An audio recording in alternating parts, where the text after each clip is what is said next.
Senhor Jesus Cristo, aqui está a nossa revista da CPAD. Nessa lição de número 6, para 8 de fevereiro de 2026. O tema da nossa lição, o Filho como Verbo de Deus. Então, na lição passada, nós estudamos sobre o Senhor Jesus e hoje nós vamos estudar agora o Filho como o Verbo de Deus. Note, presta atenção nisso aqui. O Verbo de Deus. Nós estudamos Jesus como Filho, tá? E agora nós vamos estudar o Filho como o Verbo de Deus. Lembrando que verbo significa ação, ok? O verbo. No original, que é no grego, está logos. Logos, o logos de Deus. Logos, que significa verbo, ok? Então isso aqui eu achei essa lição é bastante interessante, porque nós vamos observar que, veja que o que nós vamos fazer. Essa lição ela está baseada justamente no Evangelho de João, logo no primeiro capítulo, que diz o seguinte: no princípio era o Verbo, e o Verbo estava com Deus, e o Verbo era Deus. Ele estava com Deus no princípio. Todas as coisas foram feitas por ele, e sem ele nada do que foi feito se fez. Nele estava a vida, e a vida era a luz dos homens. E a luz resplandece nas trevas, e as trevas não a compreenderam. Versículo 14: E o Verbo se fez carne e habitou entre nós, e vimos a sua glória, como a glória do unigênito do Pai, cheio de graça e de verdade. Você vê que essa lição ela está completamente baseada, né? Baseada aí nos escritos de João, apóstolo João, que foi aquele que foi discípulo de Jesus, que durante 3 anos e meio ele viveu com Jesus ali realmente na prática, no dia a dia, ele conviveu com Jesus. Ele foi a chamada testemunha ocular de Jesus, porque ele realmente, os ouvidos dele ouviu, os olhos dele viram e a boca dele testificou, ok? Realmente, porque ele conviveu com Jesus, tá? Então, tudo que ele narrou, Jesus Cristo, ele escolheu 12 apóstolos para conviver com esses apóstolos, para que esses apóstolos eles fossem suas testemunhas oculares, né, de tudo quanto ele fazia, para que esses apóstolos eles dessem testemunho e continuidade ao trabalho que ele começou a realizar, ok? E é interessante isso, eu falei começou a realizar, porque isso é interessante, porque Lucas, quando escreve o Evangelho, ele vai dizer que ele faz um compêndio ali nos seus escritos, é um compêndio de toda a obra que Jesus começou a fazer e a realizar. E esses 12 homens, esses 12 discípulos, eles conviveram com Jesus para que de fato eles fossem discipulados, se tornassem posteriormente apóstolos e dessem aí continuidade ao trabalho que Jesus começou a fazer. E posteriormente, né, obviamente, a igreja, nós, hoje como cristãos, somos chamados para dar continuidade ao legado de Cristo. E assim também, como Cristo, sermos testemunhas dos, da graça, do poder e da glória do Senhor em nossas vidas. Você vê que a graça, a glória, o poder, tudo isso seria muito interessante a gente falar sobre isso, mas infelizmente o tempo nos cobra, não tem como a gente falar detalhadamente, mas nós também somos chamados para viver experiências com Cristo, assim como os apóstolos conviveram, e também fazer coisas sobrenaturais, ok? E assim testemunharmos Jesus, não somente do seu amor, falar do seu amor, da sua glória, falar da salvação, da libertação, mas nós sermos a prova do amor de Deus na face da terra, do cuidado de Deus sobre as nossas vidas e do cuidado e do amor de Deus sobre a vida de outras pessoas. Agora, para viver o sobrenatural de Deus, para viver o sobrenatural de Deus, não é de qualquer forma. Porque os apóstolos, eles viveram o sobrenatural de Deus. Mas veja, eles foram chamados, eles foram escolhidos, eles foram separados e viveram uma nova vida a partir do momento em que eles tiveram um encontro com Cristo, ok? Então é muito lindo falar dos milagres que o apóstolo Paulo. Mas por que não dizer que nós, como igreja dos apóstolos, né? Por que não dizer que nós, como igreja, nós sim, de fato, nós podemos viver o sobrenatural de Deus? E por que nós não vivemos? Muitos de nós não vivemos, não posso generalizar, mas porque muitos, ou a maioria, não vive o sobrenatural de Deus. Eu também, irmãos, não estou vivendo o sobrenatural de Deus da forma como eu poderia viver. Mas por que não? Porque eu não me entrego. Nós não nos entregamos a Cristo da maneira em que se deve se entregar para obter poderes celestiais, ok? Falar é muito bom, ensinar é muito bom, mas viver aquilo, realmente se entregar e querer viver o sobrenatural, fazendo milagres, prodígios, coisas tremendas na vida do nosso semelhante, são poucas pessoas que de fato se preocupam com seus semelhantes ao ponto de realmente se entregar, conviver com Cristo de uma forma tal que ele compartilhe poder, unção e glória. O texto áureo diz o seguinte: E o Verbo se fez carne e habitou entre nós, e vimos a sua glória como a glória do unigênito do Pai, cheio de graça e de verdade. Esse texto áureo se encontra em João, capítulo 1, versículo 14. Esse é o texto de ouro. Aqui o apóstolo João afirma: E o Verbo se fez carne. Quem se fez carne? Jesus. Ele se fez carne, ele estava lá no céu, ele estava lá na glória, e ele se fez carne. E vimos, por que ele fala e vimos a sua glória? Porque ele testificou, ele foi testemunha, ele estava ali, né, na presença de Jesus durante 3 anos e meio, vendo os milagres ali, testificando mesmo. E vimos a sua glória, como que ele manifestou a glória dele. Ele manifestou a glória dele quando ele ressuscitou Lázaro. Ele manifestou a glória dele quando ele expulsava os demônios. Quando ele fez coisas, ele deu visão a cegos, pessoas cegas de nascença. Então, Jesus Cristo teve várias formas como Jesus Cristo manifestou a sua glória. Também ele manifestou a sua glória, manifestou também o seu amor. Quando aquela mulher que foi pega em adultério foi posta ali na frente dele, aqueles homens, eles iam apredejar aquela mulher, mas por um momento eles tiveram uma ideia: vamos apresentar Jesus para ver o que Jesus Cristo vai dizer. Claro que jamais ia passar na mente dele que a reação de Jesus seria aquela, mas as palavras de Jesus, as palavras de Deus, tocaram o coração daqueles homens e eles se arrependeram. Mestre, essa mulher ela foi pega em adultério e a lei de Moisés diz que nós devemos apredejá-la. E tu, o que dizes? Jesus vai, escrevendo tranquilamente em terra. Quem sabe Jesus que estava maquinando ali na cabeça dele: rapaz, como é que esses líderes, esses pastores, eles são tão cruéis? Como é que eles podem ter prazer na morte das pessoas, ainda que sejam um pecador?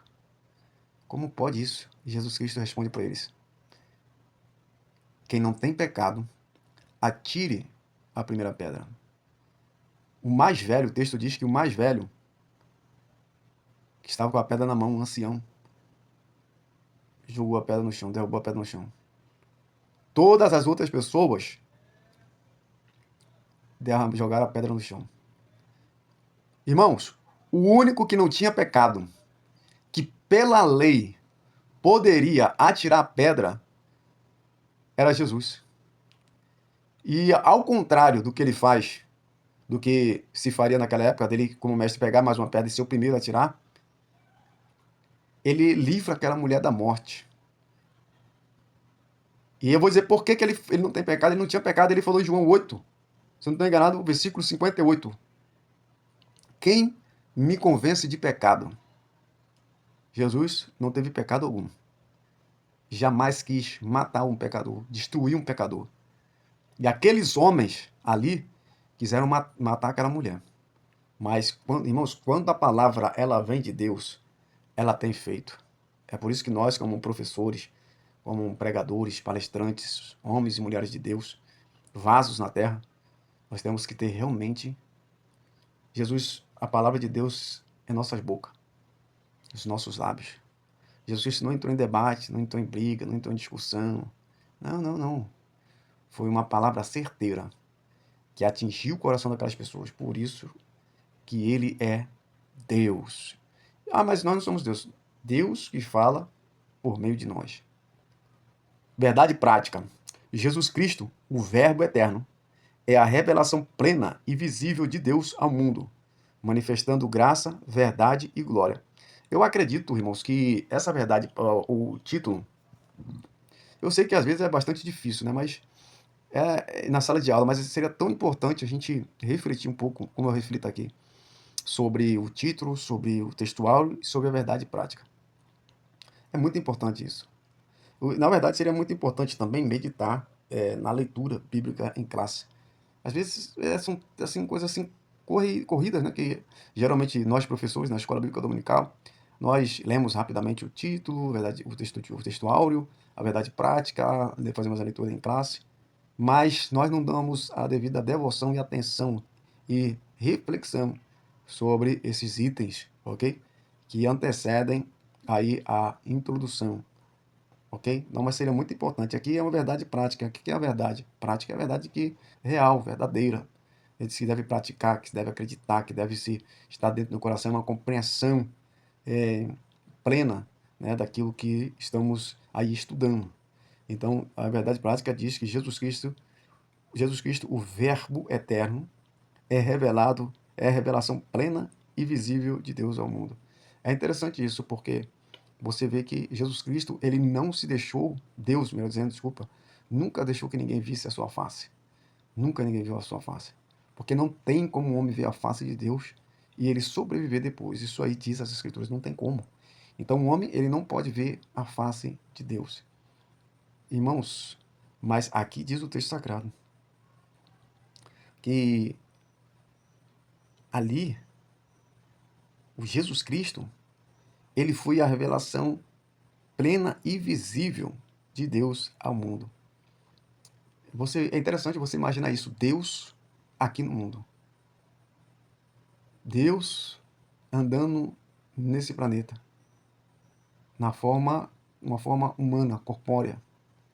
Deus, imagina ele agora falando de amor, de cuidado, de atenção, falando de cura, de libertação, não só falando, e ao mesmo tempo testificando, agindo, realizando. Irmãos, que coisa maravilhosa.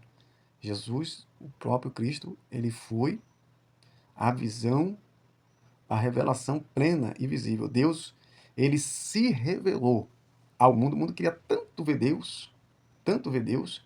Eu me lembro do capítulo 14 de João, quando Filipe, ele chega para Jesus e fala: mostra-nos o Pai, mostra-nos o Pai e basta.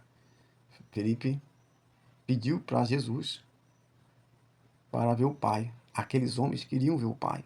Imagina. E Jesus, como se tivesse um tanto indignado com o que ele pediu, ele fala para Felipe: como tu, quem vê a mim, vê o Pai, como pedes tu para ver o Pai? Quem vê a mim, vê o Pai. Então, Jesus Cristo, ele fazia questão de deixar claro que quem via ele, viu o Pai. Era para que as pessoas até hoje, milhares de pessoas ainda não entenderam, irmãos, a dimensão dessa palavra e dessa revelação. As pessoas não refletem, não pensam. E isso aí, sobre isso aí é coisa profunda, sabe? Jesus, ele ficou indignado quando Filipe disse para ele: mostra-nos o Pai e basta. Pô, Filipe, quem vê a mim vê o Pai. Estou há tanto tempo convosco. Irmãos, quando nós falamos que Jesus é da mesma essência, Jesus é Deus, é o Verbo, a coisa é séria, de verdade, ok? De verdade. O Verbo, ele se fez carne, como diz no Evangelho de João, e habitou entre nós, e vimos a sua glória, como a glória do unigênito do Pai, cheio de graça e de verdade, ok? Então, isso aqui é um assunto muito sério. O apóstolo João sabia muito bem o que ele estava escrevendo, e nós temos que ter bastante isso claro em nossas mentes, porque, infelizmente, existem muitas pessoas, muitos cristãos, amam Jesus, mas, infelizmente, não acreditam em Jesus como um verbo, de fato, o próprio verbo de Deus. Então, aqui o tópico melhor, vamos para o tópico, pulou para o tópico 1, né? A introdução diz o seguinte: o prólogo de João apresenta o verbo eterno como Deus. Você vê que logo no princípio do Evangelho de João, ele começa o prólogo, é como se fosse um poema, sabe? E aí diz que apresenta o Jesus como o verbo eterno de Deus, o Criador e revelador. Então, aqui, no caso, três qualidades: eterno, criador e revelador. Então, essa revista, ela vai nos apresentar justamente se debater sobre esse assunto, Jesus como verbo, ok? O verbo eterno, essa qualidade, vamos estudar a eternidade, como criador e como revelador.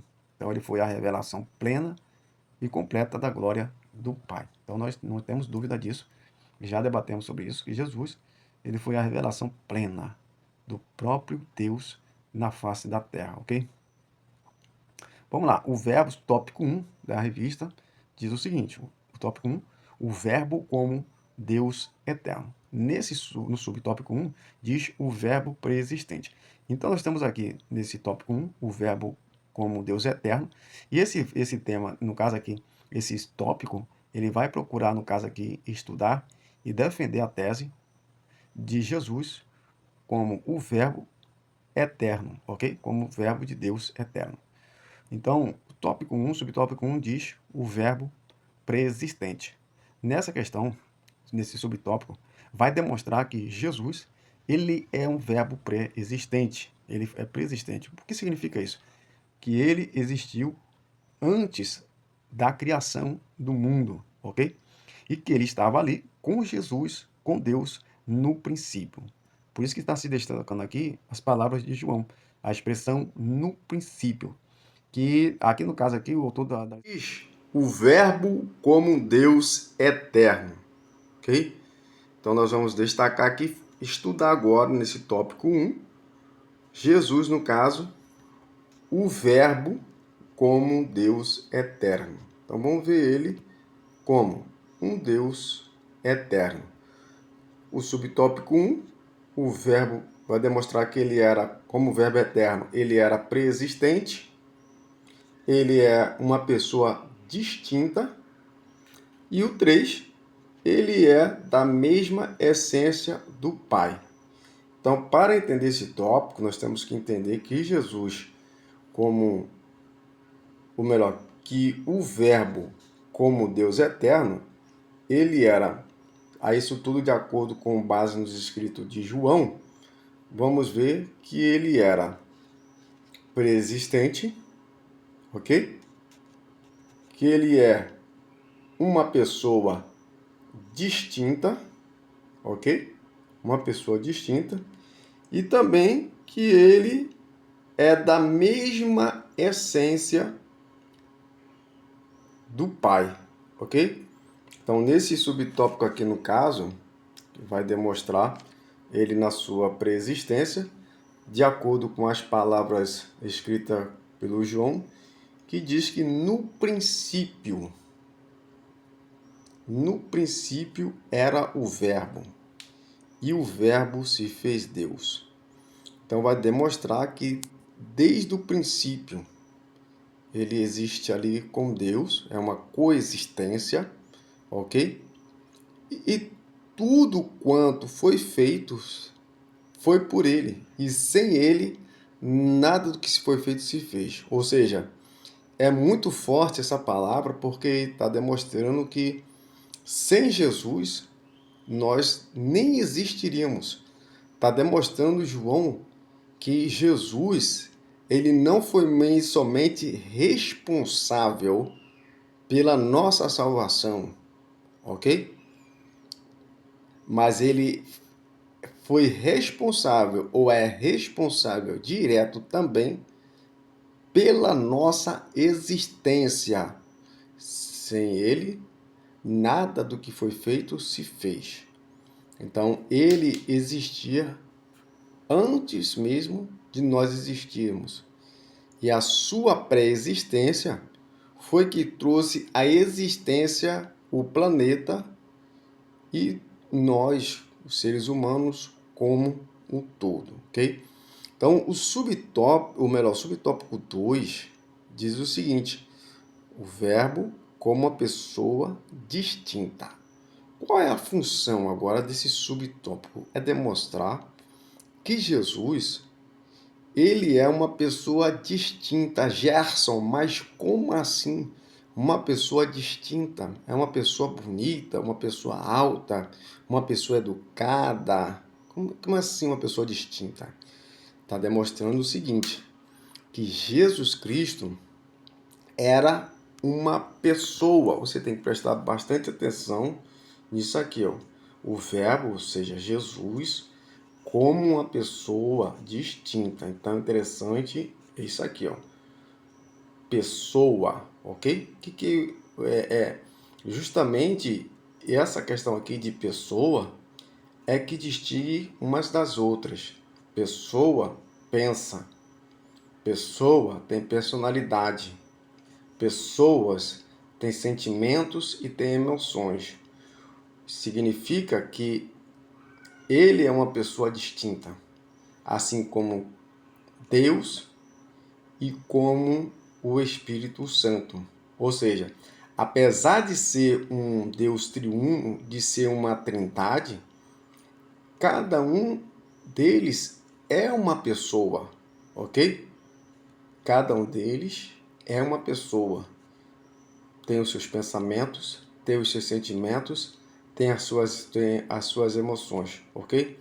Então, como pessoa, como um ser, mesmo sendo Deus, eles têm seus pensamentos individuais, ok?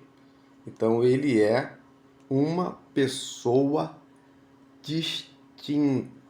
Isso aqui é bastante interessante. Eu espero que tenha ficado bastante claro, ok? Vamos lá. O subtópico 3, ele diz o seguinte, o subtópico 3. O verbo é da mesma essência do Pai. O que significa da mesma essência nesse caso aqui? Da mesma essência, aqui embaixo, ó. Da mesma essência. Desse modo, o verbo eterno, ele é da mesma natureza, ok? Da mesma substância. Então, esse verbo aqui, na verdade, nós estamos estudando um verbo aqui, mas isso aqui não traz muita coisa de novo, né? Porque nós já sabemos que Jesus Cristo, já lemos isso, já foi bastante batido sobre nas lições, que Jesus Cristo é da mesma essência, tem a mesma natureza, ok? A mesma essência de Deus. Ele é da mesma essência.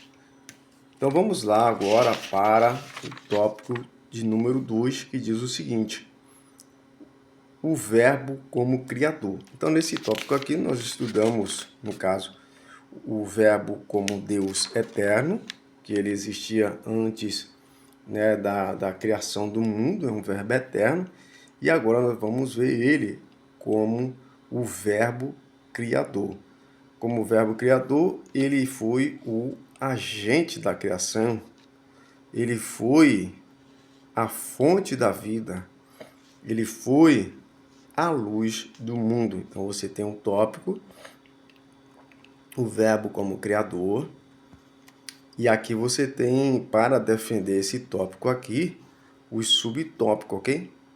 O agente da criação, a fonte da vida e a luz dos homens. Então o verbo como criador, ele foi um agente, primeiramente, da criação. Aqui no caso aqui está dizendo, a expressão criou traduz a palavra hebraica baram, termo reservado à atividade criadora de Deus. Então aqui está dizendo que ele era o quê? Justamente esse verbo. E criou. Ele foi esse agente criador. Ok? No caso, afirma que o universo foi criado por Deus a partir do nada. Ok? A partir do nada. João apresenta Jesus como criador. Todas as coisas foram feitas por ele, e sem ele nada do que foi feito se fez. Então, como eu já tinha falado aqui, é interessante notar justamente isso, que João, sem Jesus, o mundo só existe, nós só viemos à existência por meio de Cristo. Sem Cristo, Cristo ele não é só responsável, como eu já disse, pela salvação.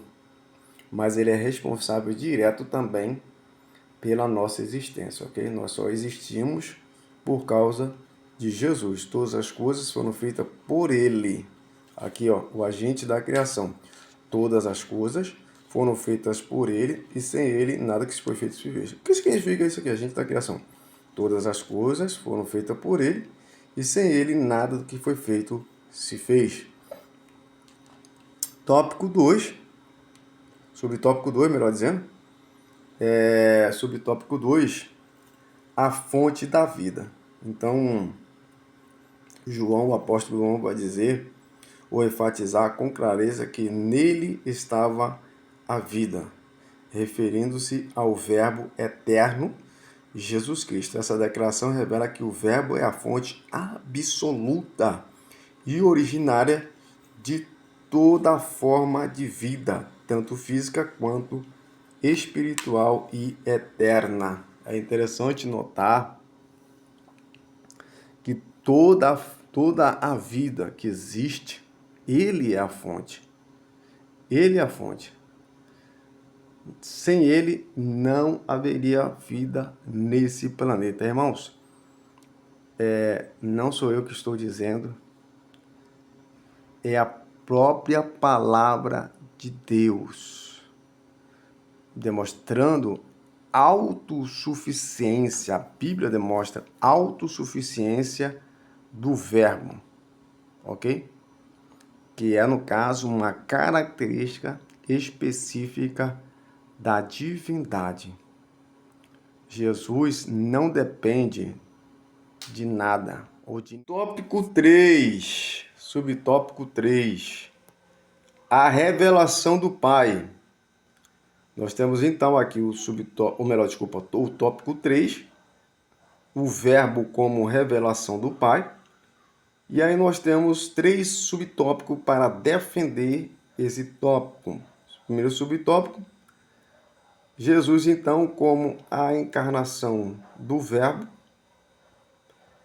Ele viveu a plenitude da graça e da verdade. Ele também foi o revelador do Deus invisível, ou ele revelou o Deus invisível, ok? Então, o Verbo como revelação plena do Pai. A encarnação, subtópico 1, a encarnação do Verbo. João também apresenta o Verbo como supremo meio de autorrevelação do Pai. O Verbo se fez carne e habitou entre nós e vimos a sua glória. O que? Se você viu, se nós vimos, ou ele viu, ou ele foi a testemunha, fazendo que ele viu, né? Porque ele foi a testemunha. Ele realmente viu com seus próprios olhos, viu, andou, caminhou, como já falamos. Ele habitou em Israel, na terra de Israel. E não só João, mas milhares de outras pessoas puderam também conhecer Jesus face a face, conhecer o próprio Pai, ok? O próprio Deus. Quem conhece, Jesus Cristo falou, quem vê a mim, Filipe, quem vê a mim, vê o Pai. Então você conheceu, eles conheceram, no caso, o Filho e, no caso, também conheceram o Pai. Quem vê a mim, vê o Pai, ok? Aí o autor da revista vai continuar dizendo o seguinte, que esta afirmação marca o ponto culminante da revelação divina. O Verbo se tornou homem, sem deixar de ser Deus. É o que o apóstolo Paulo enfatiza lá em Filipenses capítulo 2, versículo 8, versículo 6 a 8, ok?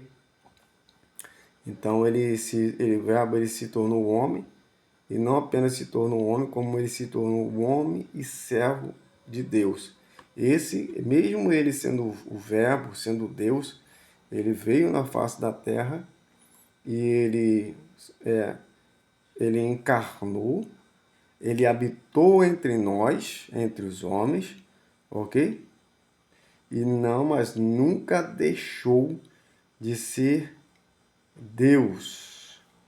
Esse verbo aqui vai explicar o verbo esquenossem, que significa habitou, armou sua tenda.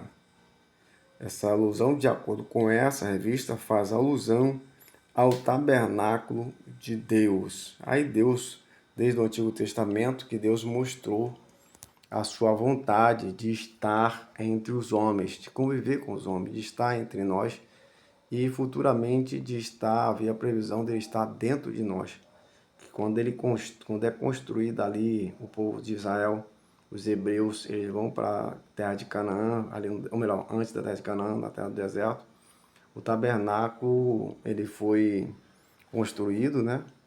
E todas as tribos ficavam em volta do tabernáculo, ok? E ali mostrava que a presença de Deus. O tabernáculo, ali Deus, ele se fazia presente. Hoje, conforme diz Hebreus, nós somos o tabernáculo de Deus. Subtópico 2, a plenitude da graça e da verdade. João, ele, como eu já falei aqui, né, ele foi a testemunha ocular de Jesus. Declara, entre aspas, a glória do unigênito cheio de graça e de verdade. Esse cheio de graça aqui, irmãos, é uma forma tremenda, né? Essa graça envolve amor, envolve empatia, envolve misericórdia, envolve compaixão, envolve tanta coisa boa aqui, ó.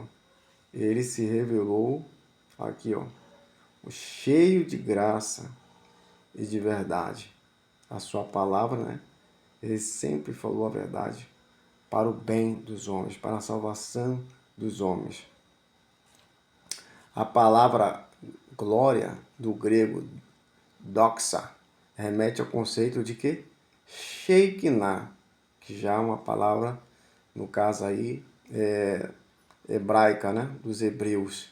A presença gloriosa de Deus. Êxodo, capítulo 20, também Êxodo aqui, vai enfatizar 40, né, onde a glória de Deus, ela encheu o tabernáculo. Então, enquanto a glória da antiga aliança se manifestava parcialmente, Cristo se mostra plenamente. Então, a glória daquele período é diferente, né? Já visto que precisava de uma série de rituais para perdão de pecado e por aí vai. Hoje é um ato, simples ato de você realmente confessar a Jesus, pedir perdão, se arrepender. Você não precisa ir para ninguém, é só você e Deus. É só uma entrega de verdade, é só um perdão verdadeiro, uma confissão verdadeira. E a pessoa ela obtém o perdão dos seus pecados. Subtópico 3, revelador, no caso o verbo como revelador do Deus invisível, tá? Então, aqui vai demonstrar que logo no princípio ali dos escritos de João, vai dizer que Deus nunca foi visto por alguém. O Filho unigênito que está no seio do Pai, este o fez conhecer. A única pessoa que viu Deus, mesmo porque por ser o próprio Deus, foi Jesus. Foi o Verbo, ok? Foi o Verbo. Então o apóstolo Paulo está, no caso aqui, enfatizando que Deus, ele, o invisível, inacessível, estava agora, ou esteve por meio de Jesus, habitando aqui no seio da humanidade, ok? Agora ele traz outra questão aqui, no caso, o estudo da expressão Deus unigênito. Deus unigênito, né? Significa literalmente o Deus único gerado, que se refere, no caso, a Cristo, o Filho da mesma substância do Pai. É interessante notar o seguinte aqui, irmãos, que e não, para os irmãos não confundirem, isso não significa que Jesus ele foi gerado por Deus, ok? Essa expressão filho de Deus, isso não significa que ele foi gerado, segundo os estudos que estudamos até agora, o que defende a teologia das Assembleias de Deus. Jesus, ele é Deus. Ele não foi gerado por Deus. Ele tem a mesma essência, ele coexiste, ok? E, de acordo com essa nomenclatura, Filho de Deus, ela, que nós estudamos até agora, ela foi importante para a salvação da humanidade, ok? Para o plano de Deus da salvação. Amém? Assim que Deus abençoe a todos. Foi bom estar com vocês aqui. Estudar e meditar na palavra de Deus é algo maravilhoso e que jamais devemos nos cansar de fazer isso. Deus abençoe. Até mais. Amém.